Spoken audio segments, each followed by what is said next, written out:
channel Dragoness Moto. It's the end of the week, which means that today I'm going to be talking to you about some of the top motorcycle related stories of this week. And to get this information, I draw from motorcycle news sources such as Motorcycle News, which is a UK-based newspaper, also Revzilla, Cycle World, and other motorcycle related news outlets. So let's get started. First piece of news is about Ducati's new special edition Panigale, aka the Ducati Panigale V2 Bayless First Championship 20th Anniversary Edition.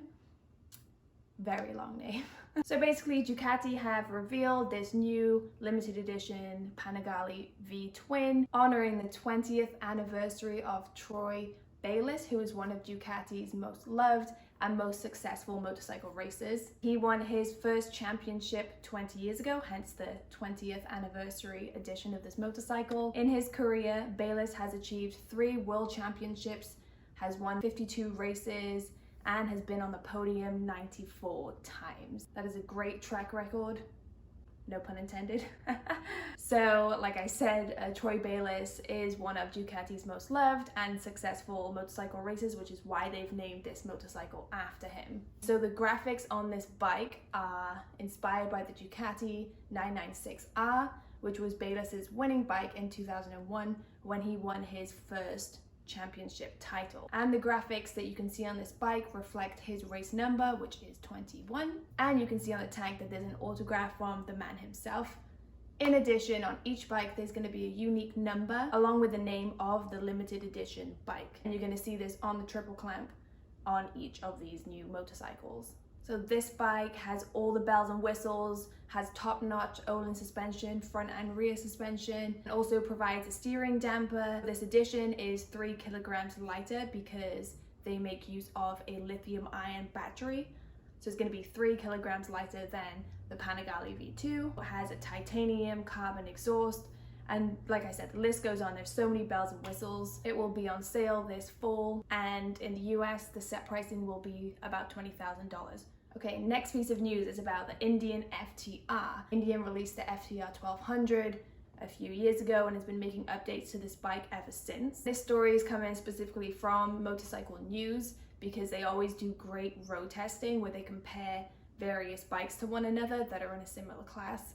And so this week they looked at the Indian FTR compared with the BMW R9T, which are similarly spec'd and similarly priced. And both motorcycles have received some updates for the 2021 models. And the way that Motorcycle News determines which bike may be a better bang for your buck is by putting both of these motorcycles to the test. Riders will take these bikes on Britain's toughest roads in the toughest conditions. So they use a mixture of A roads, B roads, motorways. They go into towns and villages and really put these bikes to the test. They put hundreds of miles on both of them just so that they can get a good feel for each of the motorcycles.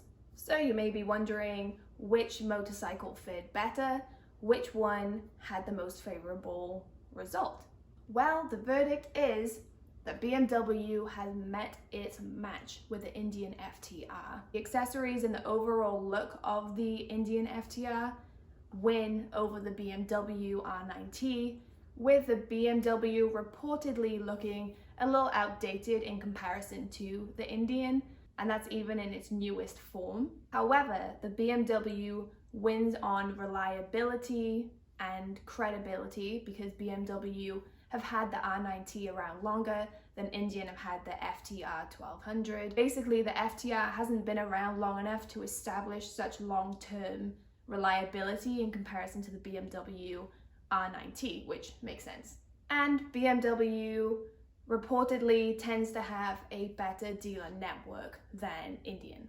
One of the main gripes about the FTR was that when they were first released, they had really large dirt bike inspired kind of clunky wheels, which made it a little less comfortable for riders when they were riding on the street on these bikes. The new model have smaller titanium wheels, which really do enhance the riding experience for Indian motorcycle riders. So while these bikes have many pros and cons, Motorcycle News gave the big thumbs up, primarily to Indian for their FTR 1200 in comparison to the BMW R9T, but both are wonderful bikes, and if you get any of these, I'm sure they will do a wonderful job. Next piece of news, Yamaha Moto is planning to be carbon neutral by 2050. So when you first read this headline, you might think they're getting rid of all petrol-powered bikes. Oh my God. But this doesn't mean a complete removal of petrol-powered bikes and only electric bikes. Really what this means is that they basically want to have enough motorcycles which offset the petrol-powered bikes and all of the emissions that come from those motorcycles. So basically the company will be pursuing different types of vehicles with some images looking like scooters or kind of ATV looking vehicles, but these are just images. I don't believe they have any prototypes yet. So stay tuned and we'll see what Yamaha has to offer in the next 29 years. All right, last piece of news. And this news is news that I do see every week in the papers, and I just want to highlight it here today. And that is that motorcycle thieves are getting caught. And it just brings me such joy to know that these people who are stealing our joy, our motorcycles, are getting caught and punished for their crimes. If you've ever had your motorcycle stolen, you know how it feels. And so this is also a sensitive topic for me, since when I was young, I had my dirt bike stolen and I didn't get to have another one after that. So yeah. Anyway, some quick tips for you guys to protect your motorcycle. First of all, to lock it up. Have a good lock or chain, and if you can chain it to something, that's even better. Or have some type of alarm that goes off if someone tries to fiddle with the lock that you have on the bike. Oh, and also make sure you lock the steering on your bike so it's harder for somebody to actually walk off with it. Get a GPS tracker on there if you can. Then you can just see if someone ends up stealing it, where it is, and then you can identify it, call the police. If possible, put it in front of a surveillance CCTV camera. Keep it in a well-lit area if you can't keep it inside in like a garage or something. And also have some type of theft insurance in your insurance plan so that if anything does happen to the bike and it does get stolen, you're covered under your insurance. If you have any other tips from keeping your bike safe and secure, preventing it from getting stolen, let me know in the comments. If you enjoyed this video and you like hearing about some of the top motorcycle related news stories every week, please remember to like this video and subscribe to my channel. And yeah, hopefully I'll see you in the next one. Bye.